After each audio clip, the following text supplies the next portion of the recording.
at which point he grabs me by the elbow and ushers me out the front door unceremoniously. What would happen if we just told the truth? Welcome to Truth Works, where we dig into the nitty-gritty of leadership and work. And what needs to change? I'm Jessica Neal.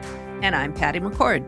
Our journey together started in HR, but trust us, it's evolved into something wild, honest, and, well, a bit rebellious. So throw out the handbook. We're here to redefine rules to work for us, not against us. Let's dive into another episode.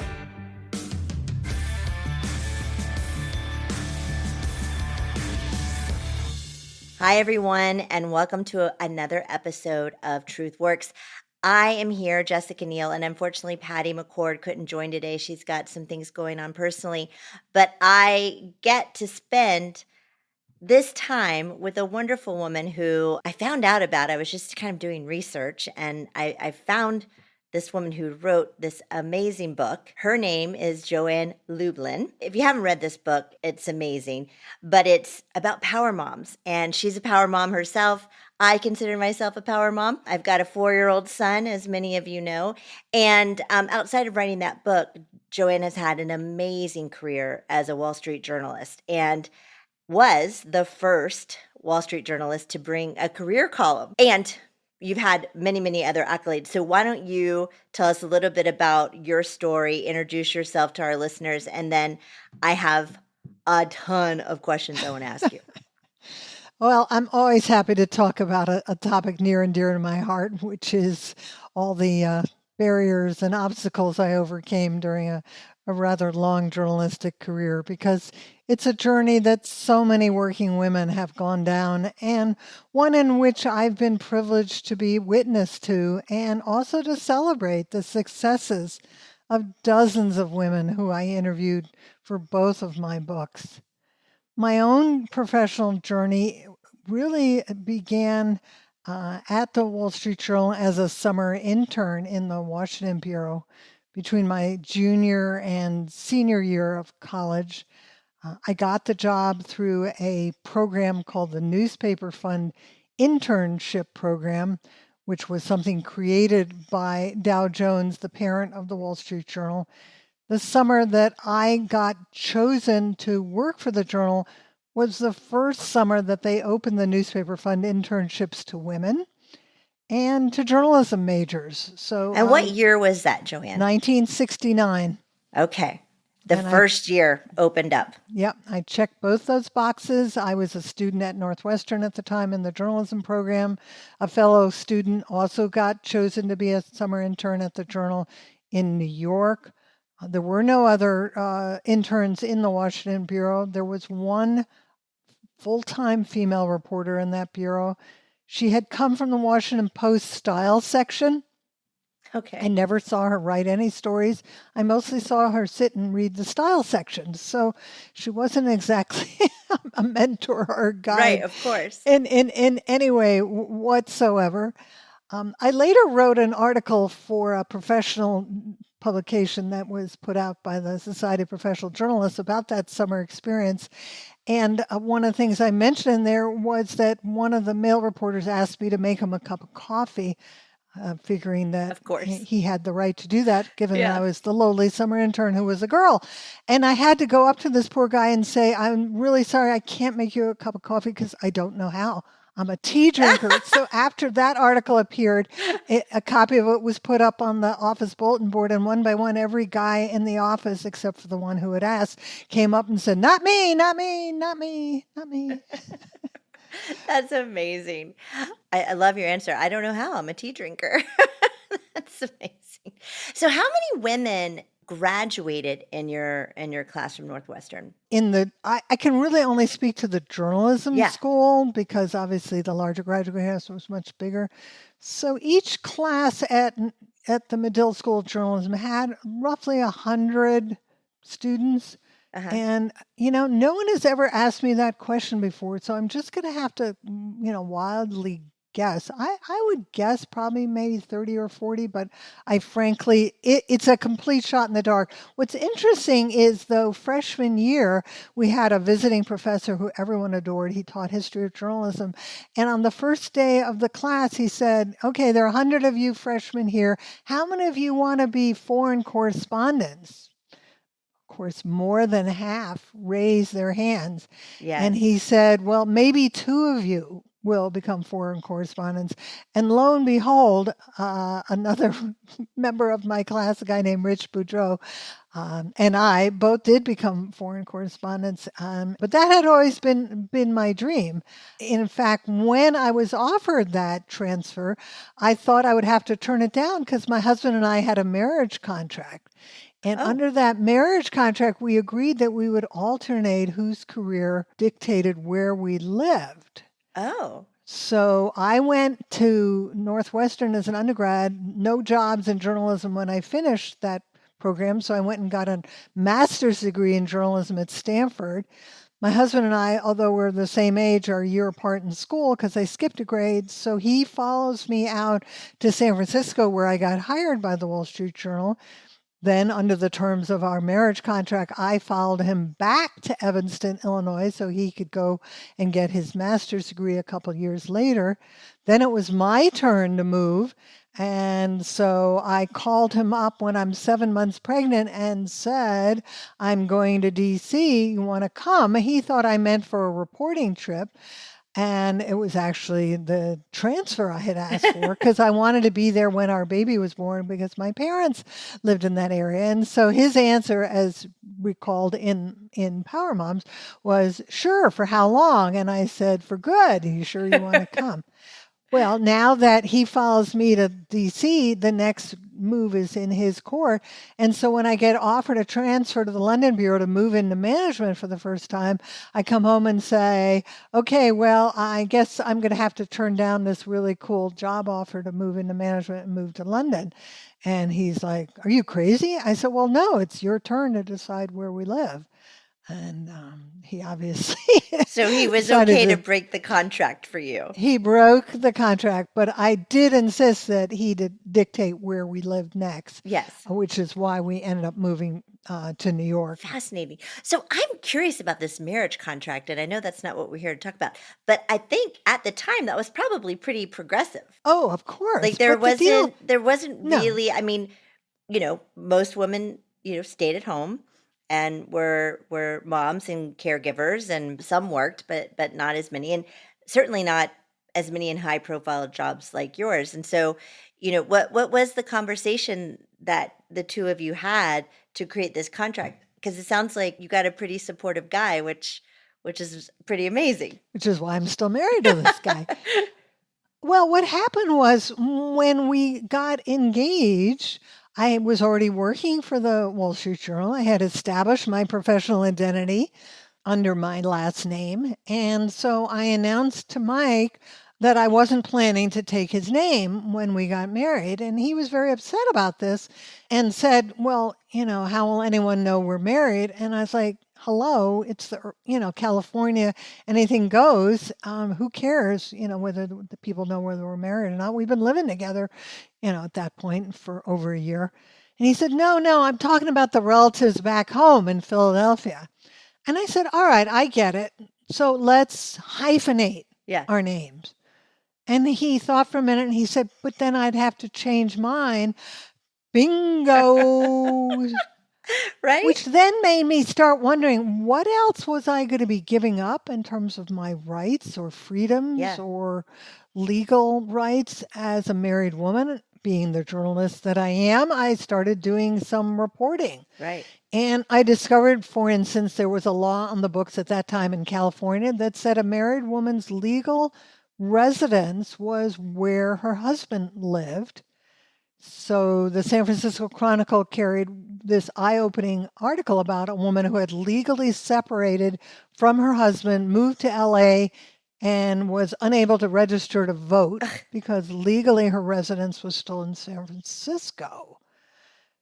Now, this struck me as grossly unfair.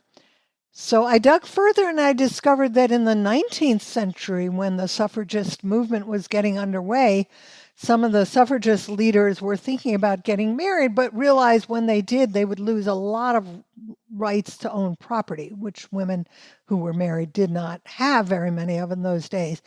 So they came up with this idea of a marriage contract. And I thought, ooh, I want one of them. Yeah. I was already a charter member of the National Organization for Women. I found the name of the local chapter's legal counsel, went to her, and we went to her and said, could you draw up a marriage contract? And she said, sure, give me a list of kind of what you want in there. She put the whole thing in legalese, including the provision about alternating where we would live. One of the other provisions of the marriage contract is that Mike respected and accepted my choice, which I had the common law right to do, to not change my name. I, in turn, said that if we ever had children, they would have his last name, but my last name is their middle name, something our daughter never forgave me for, because every other girl she knew had Linda or Sally or Susie or Jessica as her middle name, and she had Lublin as her middle name. The only verbiage that we drafted that the lawyer left intact was a line that Mike wrote, my fiance wrote, which was that household duties shall be shared equally, but not necessarily cheerfully.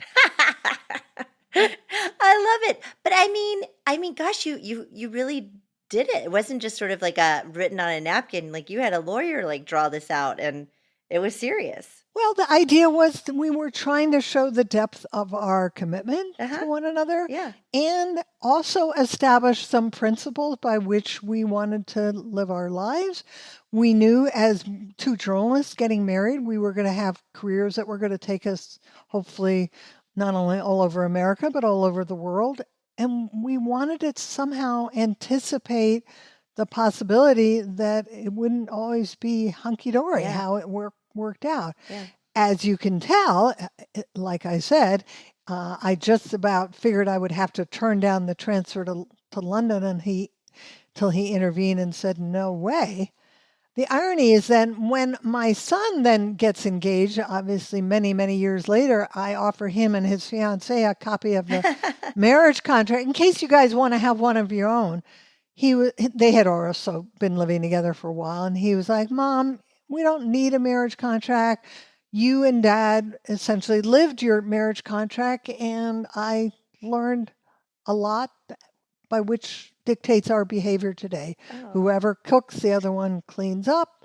Whoever washes the clothes, the other one folds, and the whole 9 yards. I love it. I should have talked to you before I got married. It's not too late, girl. Okay, maybe I need to go back and make a document and get him on board. I'm curious because you have this career, you get pregnant, you call your husband, we're moving to DC. Well, I shouldn't say was, I am the breadwinner for my family. And I remember being at Netflix, and I was not a C-level executive yet. I was a vice president, and I had been, I don't know, newly promoted to that. And I wonder if you had the same fears that I had when I was thinking about having children. And I remember telling my husband, like, I cannot have a child right now. If I have a child, I'm going to be overlooked, right? I'm going to get behind, and I just can't. I see what happens to women when they do. They don't get promoted. They then have to figure out how to take care of the child and do work, right? And I put it off, and then I did do it, and I did it after I got the C-level job, and I have a 4-year-old son, and it's probably the best job I've ever had, to be honest. I love being a mom, but I also loved being an executive. So did you have those same fears at that time in your life? Did you worry that you would be looked at differently, that you get behind? Well, it's very funny that you should ask that question, Jessica, because over the course of my Wall Street Journal career, I wrote a number of op-ed pieces about my own personal experiences. I wrote one about why I kept my name. I later, in my mid-20s, wrote a piece about why, although I was married, I wasn't having children, because as far as I can tell, there's no way that I can have a successful journalism career and also be a mom. Yeah. It talks about the fact that there are not childcare centers in many workplaces where one could go in the middle of the day and spend time with their child. Childcare centers, for the most part, close before journalists get off of deadline. And I just went through this whole litany of essentially the world is going to have to catch up to me before I'm going to be willing to repopulate the world. The problem, of course, when I turned 21, a colleague who was about 15 years older than me and sat behind me said, well, you better get it all done before you turn 30, because after that, it's all downhill. Yeah. So at age 30, I had a child, because I figured it was now or never, because I'd be way too old if I waited past 30. That seems very quaint in hindsight. But it was very difficult. There was a number of female journalists at the Wall Street Journal who, within a 2-week period, all announced their pregnancies. And as far as I know, no women at the Wall Street Journal had ever announced their pregnancies. And so the managing editor was tearing out his hair, saying, this is not in my job description. What am I supposed to do? And yet, of all those women who did so, there was only one other who came back to work after her child was born. She was in the New York bureau. She wasn't someone I knew or was particularly close to. So being the only working mom in the Washington bureau and the very first working mom in the Washington bureau was a pretty lonely, scary experience. I'm sure. I'm just curious because, did you have a similar conversation with your husband that I had with mine? Like, not now. And because he was like, let's do this. And I was like, I can't. Did you have a conversation? And I'm guessing he was very supportive, since that's a theme in your marriage with him. He was supportive to the extent he could be supportive. But again, he was working for Business Week when I'm working for the Wall Street Journal. So he's on weekly deadlines, not on daily deadlines. Luckily, we had 2 cars, because at one point, one child was in nursery school and the other one was going to the daycare home. So, generally one parent would drive one child in one direction, one the other. But if Mike had an early morning news conference he had to go to, then I had to do the double drop off, then had to drive to the metro station, then had to find, by that point would be remote parking, because it's already at now 9:00. Right. And by the time I'd get to work, which was generally about 2.5 to 3 hours after I had started my day, I was exhausted. Oh, yeah, I'm sure. I couldn't wait to relax by sitting down in front of my computer. And in fact, I did read back over a number of my diaries and trying to come up with interesting personal anecdotes for all these chapters. And I found one in which my husband had to spend a week in New York at Business Week in the dead of winter. So I was a single parent for a week, and I so appreciated particularly what single moms go through, being a single parent to 2 little kids in the middle of snow, early closing of schools because of the snowstorm, and then one of them got sick, and then I got sick, and it was like, this single parent thing just doesn't really work for me. No, it's incredibly hard. And so for all the women that do it, I don't know how you do it, but kudos to you. Because I do it, it really does take a village. I think it takes a country, frankly. I Oh. think a village is not enough. Yeah. That's But probably true. unfortunately, we live in a country that doesn't recognize the needs of working parents because we don't have paid family medical leave. Exactly, we don't. So that brings me to another topic. So I have, and I'm guessing at this time, you're pregnant with your first child, and you're at the Wall Street Journal, and they have the baby boom or whatever, and not only 2 of you come back, and you don't know the other one too well.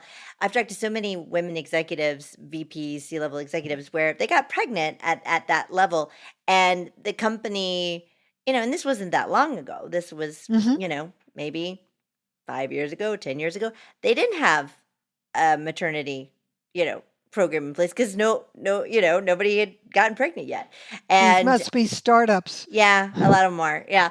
And Was there any support for you at that time, or was it Well, just all that's foreign territory? it was, no pun intended, it was virgin territory, but it turned out that there was a maternity leave policy, but it was a very strange one.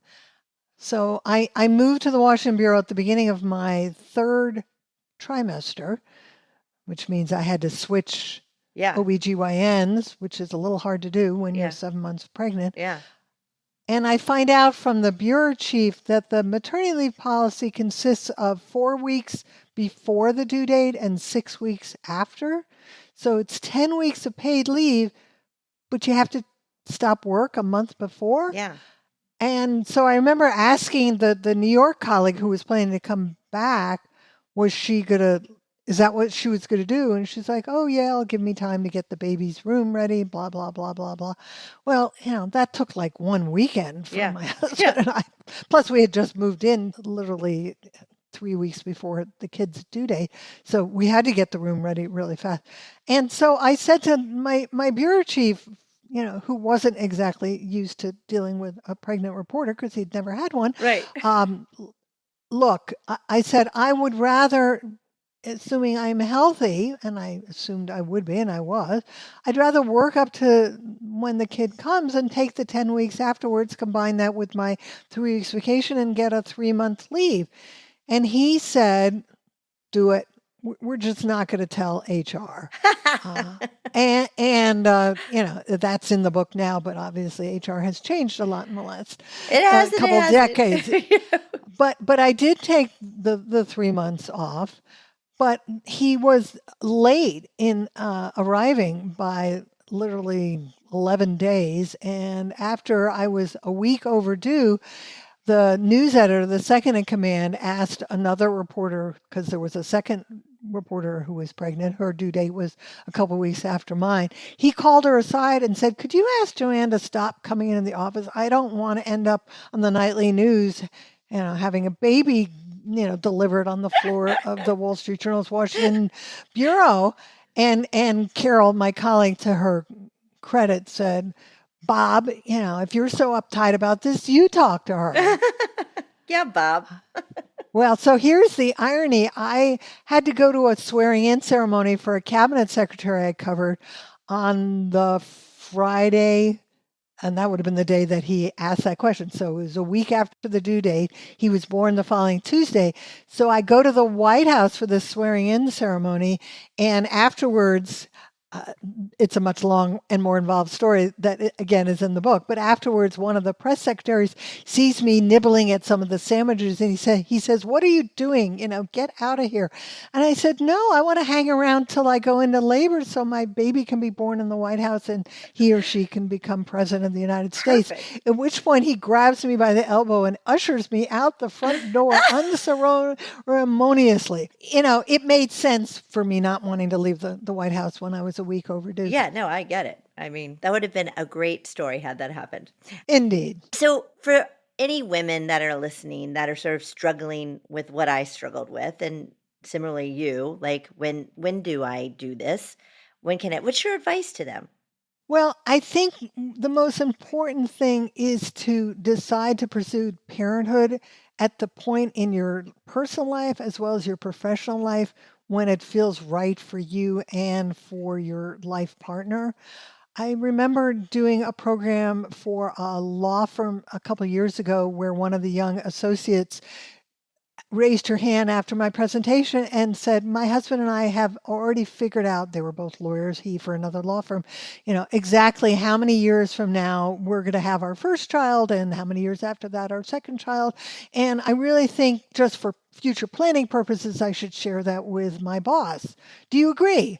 And I said, absolutely not. Yeah, no. None of your boss's darn business, number one. Number two, you have no idea whether it's going to be difficult for you to get pregnant. You have no concept of whether you're going to struggle with IVF for years, God forbid, or end up having to adopt. And frankly, when you are sufficiently pregnant that you're starting to show, that's the right time to let the boss know. In my case, I informed the bureau chief in the Chicago bureau where I was around the 5th month, I guess, because I was starting the show. And his first reaction was, I am so sorry. And I was completely flabbergasted because he was a very supportive boss. I said, no, you don't understand. I'm planning to come back to work.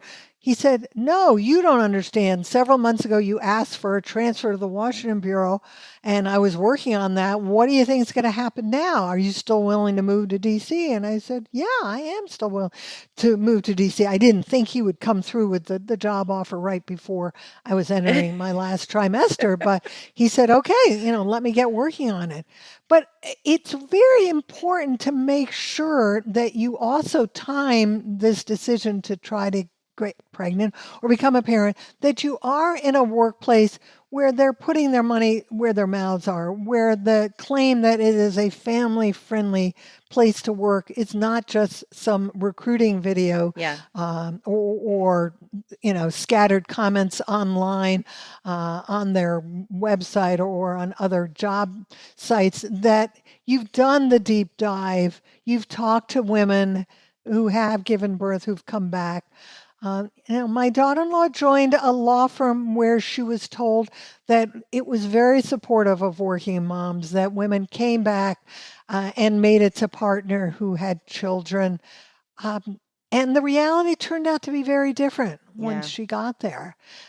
She discovered that there was no real flexibility on terms of being on the partner track, in terms of trying to slow it down a bit when you resumed work after becoming a parent.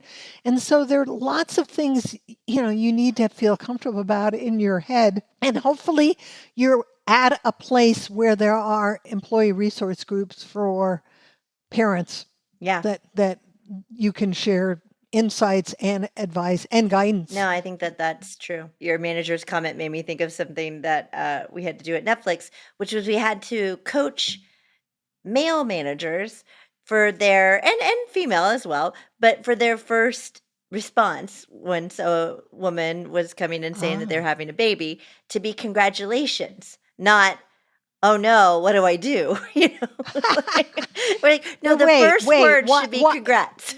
Yeah, but it's the 21st century. Why would you have to be coaching managers I to say know, but you congrats? do. They don't know how to do, and I think people are awkward. They don't know what to say. But that was true for some of the younger wave of executive moms I interviewed for Power Moms who were, coming back to work in the 21st century, and we're still getting hit with incredibly inappropriate questions. A woman who was working for a major PR firm comes back. This is probably, I don't know, 2013, 14, 15 from her first pregnancy, maternity leave. And the first thing that people in the office are asking her was, well, how do you do it all? And she's like, excuse me, I single-handedly do not do it all. Right. I depend heavily on my partner, and she goes through this long list of her village. And, she made it real clear that she found the question offensive, which it was. Yeah, no, it's true. And look, this is one of the things I want to talk to you about, because as a mom myself and as an executive and as someone who was in charge of these, practices at Netflix, being the chief human resources officer, we wanted to be very progressive about it. And some companies are today and some are still not. But it was sort of an interesting thing because we moved to a year of paternity leave, right? Up to, Nice. right? Which sounds nice in theory, right? But what was happening, and I want to get your thoughts on this, is that the longer women were out, and women were taking the longer leaves because they were carrying a different burden than their male counterparts. And so they'd be out sometimes 6, sometimes 8 months, sometimes a year. And the longer they were out, the harder it was for them to come back, right? The organization, I mean, as you know, businesses keep going, right? They evolve. They evolve. Sure. And 3 months is a long time. A lot of things happen in 3 months. And so, their roles would change, the teams would change. And I sort of always struggled with, what really is the right amount of time, and who's to say what the right amount of time is anyways? I mean, every child is different, every mom is different.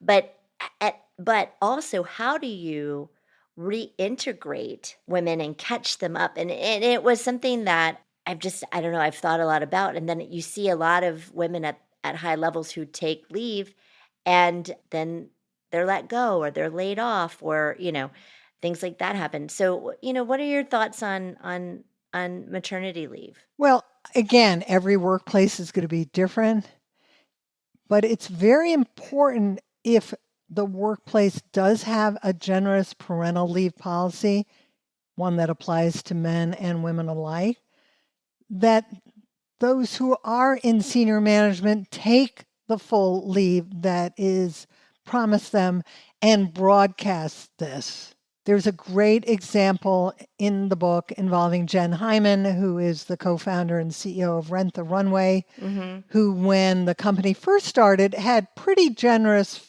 family-friendly benefits, but it was only for salaried workers. Yeah. Because that was kind of the prevailing practice, I guess, for startups at the point when they started Rent the Runway. She later, found religion and extended these family-friendly benefits to everyone, hourly employees included, but was noticing that very few of the men were taking their full leave that was entitled to them as new dads. So when her chief technology officer decides that he's going on parental leave because his wife is expecting, she insists that he not only inform his team, his direct reports, but that he broadcast this company-wide that I'm going to be gone, and I'm pretty sure it was 6 months, but don't hold me to it. We'd have to look it up in the book. But nevertheless, it's a multi-month paid leave, and he's going to be totally unavailable, as she was several times as CEO. And guess what happens as a result? After that, every single guy who is eligible to go on parental leave takes the full allotted amount. The other thing that they did at Rent the Runway, and which increasingly smart companies are doing, is they let new parents come back on a gradual basis. So in other words, the reentry is not as abrupt as it was for me, where one day I'm home nursing my baby and trying to wean him, and the next day I'm working full time again. They come back not only on a part-time basis, but for a couple months, they are working on a reduced hours for full pay. Right. I mean, when I got pregnant, I was, a C-level executive at Netflix, and we had this paternity policy, and everybody was watching and waiting. And the point about the policy was that it was your choice, and you could take up to this amount of time. And I ended up taking 3 months because that's all I felt comfortable taking for myself. Okay. But it was Did your husband get leave from where he was then? Well, he wasn't working at the time, so but this is a longer story, but 2 weeks after I came back from leave, we went into lockdown and COVID. And so that was like a whole other thing. But anyways, I just remember feeling an incredible amount of pressure to lead by example, but also be authentic to me, in terms of what I felt comfortable with. But some people were like, "Oh, that's amazing," and then some people were like, "That's not long enough. You need to be out a year." And it's like, I can't be out a year. It'd be great, I guess, but I didn't feel like that was something that I could do for myself, not only from a personal perspective, but also I love my job and I wanted to be responsible to the organization. These are the tugs that women continue to face and continue to struggle with, which is why I devote an entire chapter in Power Moms to the notion of ditching working mother guilt. Yeah. I can't tell you how many podcasts I've done with male podcasters who have children and wives that are working outside the home. And every single one of them, I always ask, do you have working father guilt? And every man would always answer, well, no, but my wife has working mother guilt. To which I say, have you never been late to one of Sally's baseball games or Johnny's musical productions at school, or missed it entirely because of a business trip? Well, sure. And you didn't feel guilty about it? Well, I felt badly in the moment, but no, working parent guilt is kind of her thing. Yeah. No, I mean I'm glad you brought that up because I love that part of the book. And it is such a struggle. And I don't know whether it's DNA or whatever, but men don't struggle with that guilt. But when I'm at work, I feel guilty that I'm not with the child. And when I'm with him, I feel guilty that I'm not doing all I need to do for work. Like it's like Exactly. an endless thing. Like the guilt is overwhelming at times. It is overwhelming and it is hugely unproductive. It is a waste of valuable energy. I agree, but how do you not waste energy? You look at the 10 hacks that are in that chapter, one of which is the notion that self-care is not selfish care. Mm, If we can't take care of ourselves, we can't take care of others. hmm And we're not taking care of ourselves if we're constantly giving ourselves a guilt trip over what we're not doing, as opposed to relishing and enjoying what we are doing. Ugh. Which is why a major theme of my book is something called work-life sway. Yes, I love that. Tell the listeners what that means. Well, it's the diametric opposite of work-life balance. Work-life balance is like trying to hold your leg against your knee in that wonderful yoga pose and stay there for 24/7. It Yeah, doesn't work. yeah, possible. But the idea of work-life sway is that when we need to be focused on a job task, when work demands our full and undivided attention, we give 110% of ourselves. Yeah, But when life intrudes, whether it's a parenting issue or a household issue, we've all had the washing machine overflow or the dog barf in our lap during the Zoom call.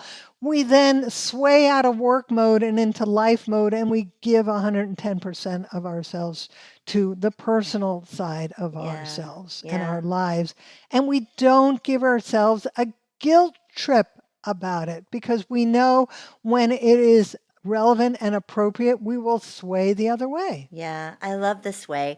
Not to bring up another famous book, which is not yours, but Sheryl Sandberg's book, Lean In. I always sort of struggled with the concept in that book that you can do it all because I think she had a lot of support that enabled her not only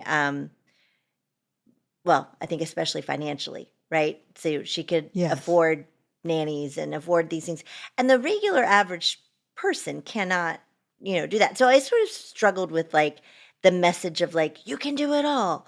And how do you feel about that? I do not think you can do it all, which is why I prefer sway over work-life balance. There are a lot of people who say you can do it all, just not all at once. I don't even believe in that. Yeah. I think we choose our priorities and we give as much as we can, and then we forgive ourselves when we cannot be totally centered on a task, and realize that life is long and memories are short, and this too shall pass. There are so many women who are struggling out there trying to just put food on the table. They're working minimum wage jobs. They're holding down 2 or 3 jobs. They may or may not have a significant other in their lives, and they have young children. Life's a struggle, and we as women in the workplace have to pay it forward and have to support other women to any degree and any extent we can, which is why I insisted for both of these books that these women talk on the record and talk about their mistakes as well as their successes. And God bless them, 86 women who become executives and have children, and 25 of the young adult daughters of the older wave of the boomer moms all agree to talk on the record and share what it is they've learned along the way so that we don't have to keep reinventing the wheel. Right. It It does seem shouldn't- like we do. Yeah, it shouldn't be necessary to reinvent the wheel. This is why ERGs are so important. hmm This is why ERGs need to not only form, but they need to act as a force, a united force, to present to management the issues that whatever group they're representing are struggling with, plus scientific data to support that. They've surveyed X number of 100 employees, 98% of whom agree that it would be great if we could all work remotely 4 days a week, not 2 days a week, whatever. Yeah. But there is solidarity in numbers, Mm-hmm. which again came up time and time again in many of the interviews with the younger power moms. Yeah. Talk to me about the new generation of moms, the newer moms out there. Mhm. I wish that I could say that we've paved this way and it's easier for them, but I don't know if that's true. Well, I do think it is easier. It's just not easy enough. Mm.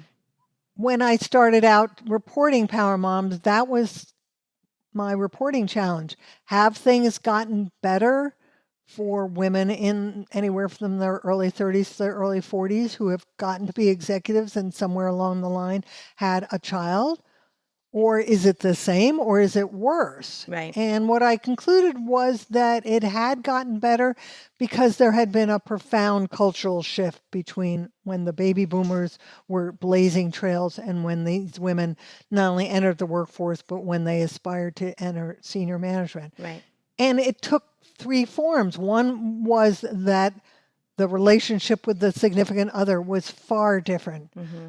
The younger wave of executive mothers were not willing to have the full burden of raising children and running the household fall on their shoulders, even if it meant that, in most cases, it was a husband, was dressing the 3-year-old in mismatched shoes and backward shirt and inside out shorts.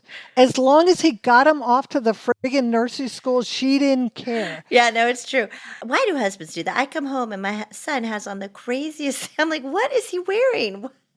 But so what? I agree, but match. But there also were changes in the workplace. Baby boomers could not leave one unfriendly family workplace and go to a more family-friendly workplace unless they started their own business. Right. And the third change was that because those boomers had blazed trails, there were now many, many more women in senior management to act as not only mentors, but also sponsors. Yeah. To speak out on behalf and to show the way Right. for women who are thinking of having children. Here's what worked for me. Here's what didn't. Here's what you can ask for. Here's what you can't.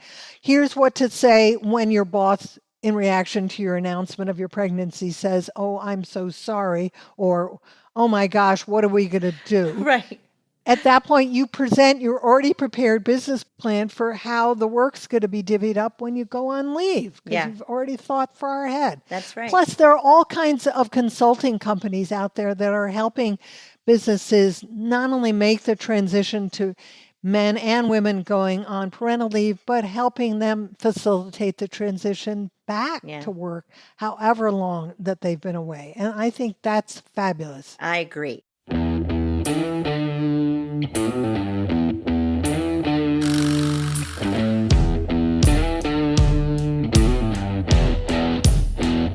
We do a little thing on this podcast called Career Confessions.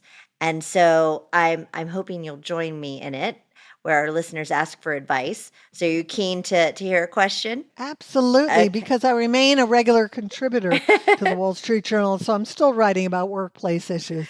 Well, I'm guessing since you've been doing this for so long, you're going to have some great advice for this person. So we have twin toddlers, and my husband and I have decided that our family is complete and that I should start thinking about heading back to work full time. I've been fortunate enough that my work has been very accommodating over the last few years, letting me return part-time last year. Now a manager role above mine has opened up and I want to go for it, but I'm nervous of how I'll cope. It involves a bit more commuting, so I'll be sacrificing more hours with my family, but the pay would make it worth it for all of our lifestyles. But I'm nervous. I'll either have too much mom guilt, which we talked about, or end up a ruthless career woman whose children see her as stressful and never around. So what is your advice to this person? Well, I think my best advice to this person is to talk to other women either in her company or in her professional organization or in her personal/professional network who've been down this road before and have been down this road recently. They don't necessarily have to have twin toddlers, but having gone through the being at home entirely, coming back part-time, now making the transition not only to going back full-time, but moving into a managerial role, which is frankly scary.